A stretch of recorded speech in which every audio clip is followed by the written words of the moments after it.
Saka, ka sarkana gaļa ir viens no pašiem kaitīgākiem produktiem.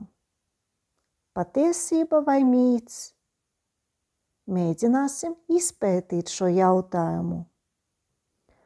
Kādu gaļu mēs saucam par sarkano gaļu? Lielopa gaļu, cūgaļu un jēra gaļu. Jūs arī droši vien esat lasījuši, ka sarkana gaļa ir bīstama mūsu sirdī, asinsvadiem. Vīriešiem neiesaka lietot prostāta dziedzera dēļ. Saka, ka sarkana gaļa var izraisīt kuņģa vēzi vai arī zarnu patoloģijas. Un ja mēs pievērsīsimies zinātniskiem pētījumiem, tad ieraudzīsim, ka faktiski tauki un holesterīns, ko satur gaļa, negatīvi ietekmē sirdi un var attīstīties ateroskleroze. Bet tas pats var notikt arī lietojot pārmērīgi arī piena produktus. Savukārt runāt par kuņģa vai zarnu vēzi, šeit viss ir pareizi, jo tad, kad mēs gatavojam gaļu, termiski apstrādājam, veidojas dažādas kancerogēnas vielas. Īpaši tad, ja mēs cepam uz grilla vai uz pannas. Un tomēr šie kancerogēni var veidoties ne tikai cepot sarkano gaļu, bet arī balto gaļu vai arī zīvis. Savukārt vītināta gaļa satur ļoti daudz sāls, piemēram, hamons, prosciutto, vītinātas desas, bet tas pats kancerogēnais efekts varbūt arī no sāls, arī no marinētiem dārzeņiem vai no sojas mērces. Tātad nevienmēr ir vainīga sarkana gaļa, bet arī citas vielas, ko satur šis produkts. Visas desas, cīsiņi un citi gaļas produkti satur īpašu pigmentu, roza pigmentu, un tie ir nitrīti. Un faktiski arī šīs vielas var izraisīt vēzi. Savukārt šīs vielas nesatur pati gaļa, bet šīs vielas tiek pievienotas ražošanas procesā. Ir arī citas problēmas.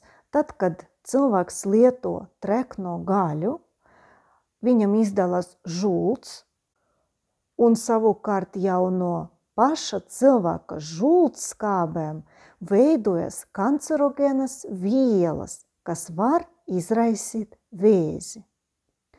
Un tad arī šeit iznāk, ka ne jau sarkana gaļa šeit ir vainīga, bet tauki, ko satur gaļa.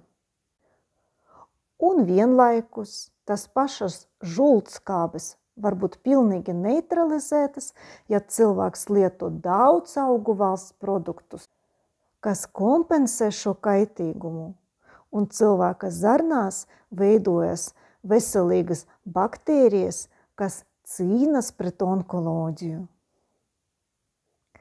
Vienīgais, kas mums ir jāzina par sarkano gaļu, ka tieši šis sarkanais pigments, hems, ir īpaša olbaltumviela, ko satur muskuļu mioglobīns. Un mioglobīns ir ļoti spēcīgs oksidants.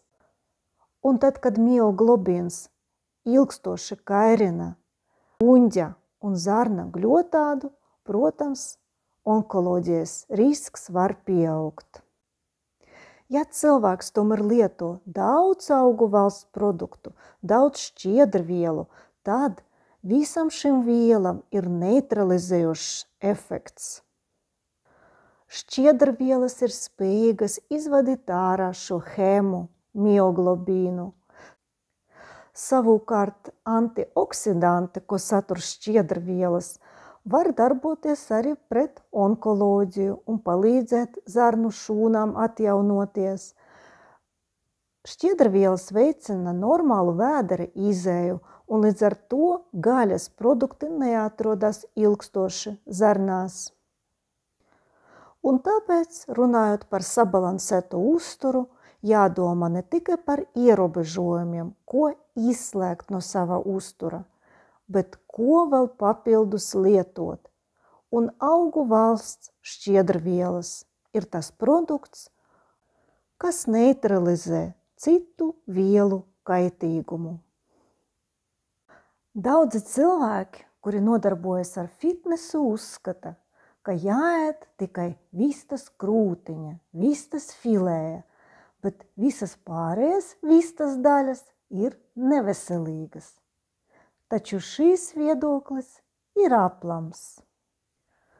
Kāpēc dažādas dietas, kā arī žurnālos par veselīgu uzturu mums piedāvā vistas filēju? Droši vien galvenā doma ir tāda, ka vistas filē ir labas olbaltumvielas, kas viegli asimilējas, sagremojas un savukārt satur ļoti maz tauku. Otrkārt, kā uzsver speciālisti, ka vistas filē ir baltā gaļa, tad droši vien šī gaļa ir veselīgāka. Taču citam vistas daļām, piemēram, kājiņam, ir sārta krāsa. Kaut patiesībā starp dažādām vistas daļām nekādas būtiskas atšķirības nav. Jā, vistas stilbiņi, kājiņas satur mazliet vairāk tauku nekā vistas krūtiņa. Taču starpība ir tik minimāla, ka jūsu veselību tas nekā neietekmēs. Jo runa ir burtiski par 1–2 gramiem tauku uz 100 gramu produkta. Respektīvi, ja jūs nelietojat vistu kilogramiem katru dienu, nekādas būtiskas atšķirības starp vistas filēju vai vistas kājiņam jūs nesajutīsiet. Vienīgais, kas jums ir jāatcerās, ka vistas āda un zemādas tauki, tas ir neveselīgs produkts, un no tā ir jāatbrīvojas. Jāņem vērā arī vistas izcelsme, kā baroja šo vistu, vai barība bija bagātināta ar omega-3 taukskābēm, tad šo gaļu patiešām var uzskatīt par dietisku. Un tomēr jūs teiksiet, vistas kājiņam ir sārta krāsa, vai tas nav tas briesmīgais mioglobīns? Runājot par vistu, tas nav mioglobīns, bet tas ir absolūti nekaitīgs pigments. Turklāt arī nav neviena nopietna pētījuma, kas pierādītu to, ka vistas kājiņas izraisa kaut kādas slimības. Ko var izraisīt sarkana gaļa, šeit es domāju par lielopa gaļu, cūgaļu vai jēra gaļu.